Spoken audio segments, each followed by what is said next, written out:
Welcome to Poplar Plantation. We will be exploring one of the oldest surviving peanut plantations in North Carolina. This plantation was owned by the Foy family for 6 generations, from 1795 to 1971. It is a 4,284 square foot house that is 2 stories and also has a basement. Inside the house on the first floor, 2 of the rooms are set up with many of the tools and instruments used for weaving garments. The women slaves used these to create garments from start to finish. They spun their own thread, dyed their own wool, and sewed their own clothes. Some plantation owners may have bought clothes for their slaves, but most ordered large amounts of cloth for slaves to produce their own clothes on site. Slaves were given only a very small set of clothes each year. Most women only had one dress for summer and one dress for winter, and only 2 pairs of shoes. The kitchen is located outside. Besides just preparing meals, this is where the tenant workers stored all of the crops that they worked so hard to harvest. They did this so that the family would have plenty of food throughout the next year. This is a tenant house from the 1930s.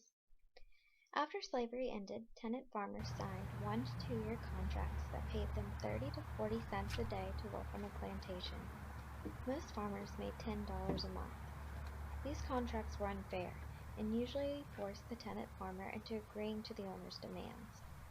The farmers were given land, seed, and equipment for farming, and the families were given housing, rations, and a garden.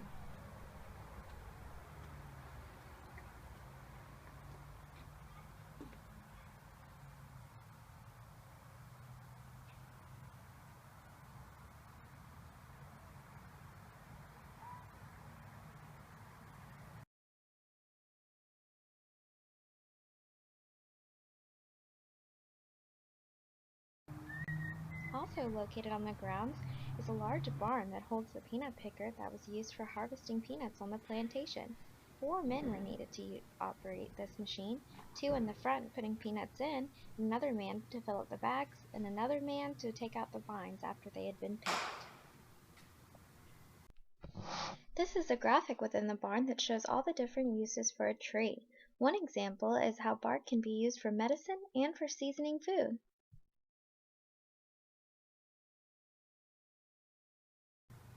The barn also displays different forms of transportation during the 1920s. The first carriage was used by the governor, and the second was used by a doctor.